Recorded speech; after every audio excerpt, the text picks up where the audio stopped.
Hi everyone, I really hope that you're doing great. I guess that you know me already.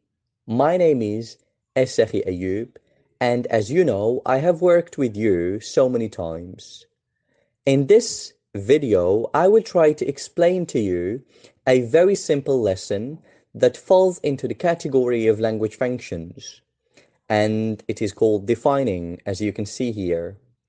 And with me and with your teacher, of course, you have been made aware of how to express certainty and uncertainty, and how to make apologies and so on.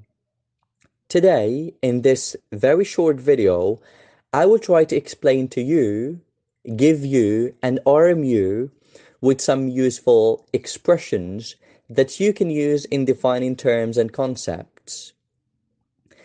Let us now have a look at this dialogue. Allow me read this dialogue first. Alan, I need some help because I didn't understand some concepts that our teacher has explained today. Peter, of course, I can help you. Alan, what does culture mean? Peter, culture refers to the beliefs, language, and entire life of a particular people. Alan, what about multilingualism? Peter, multilingualism means using or involving many languages. In this dialogue, we have two people, Alan and Peter. Alan is seeking help and asking many questions, and Peter is trying to explain things to Alan. Alan asked Peter about two concepts, which are culture and multilingualism. Let us have a look at how Peter answered. He said that culture refers to the beliefs, language, and entire life of a particular people, and multilingualism means using or involving many languages. So, as you can see, Peter started his definitions with some common expressions.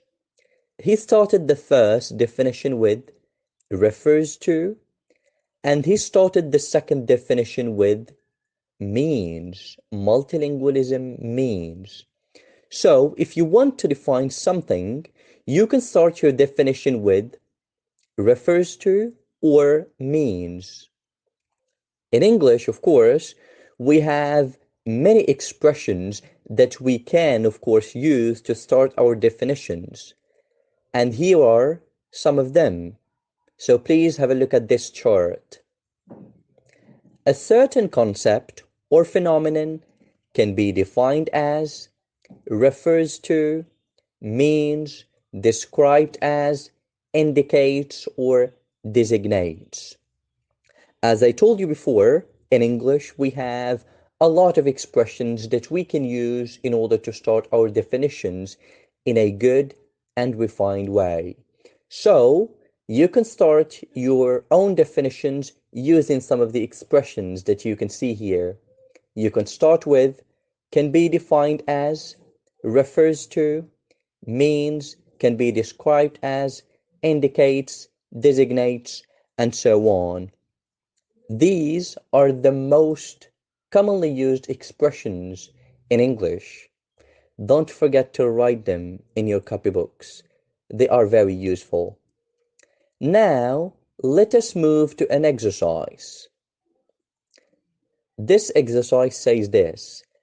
Look up these terms in the dictionary and define them using the expressions you have learned from this video. And of course, what did I explain? As I told you before, there are a lot of expressions. There are many expressions that we can use in order to start our own definitions in a good, elegant, and refined way. We can start with can be defined as, refers to, means, can be described as, indicates, designates, and so on. In this exercise, you have certain concepts. They are diversity, racism, stereotypes, community, and nostalgia. So what you have to do is that first, use your dictionary to look for the meanings of these terms or concepts. Then Try to combine the meanings you found with the expressions that we have learned today in order to make an elegant definition. Don't worry, I will give you an example. Here is an example to make things easy for you. I have used my dictionary to look for the definition of the term diversity, and I found that diversity is the existence of individuals or groups representing different origins in one nation or region. And I have decided to use the expression refers to so as to start my definition. So the final version of my definition looks like this. Diversity refers to the existence of individuals or groups representing different origins in one nation or region. So this is what you have to do. The first thing, bring your dictionary. Look for the meanings of those words in that dictionary that you have, and then you can start your definitions with some of the expressions that we have learned today. Now, many of you will ask this question: why is this lesson important? Of course, this lesson is very important and it will help you make your pieces of writing more refined.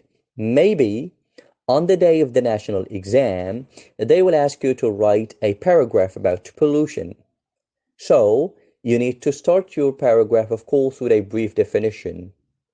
You should at least know how to start a good definition. And now I guess that you know how to start your own definitions. And thank you. Don't forget to stay home and stay safe. And I wish you all the best. أعانكم الله.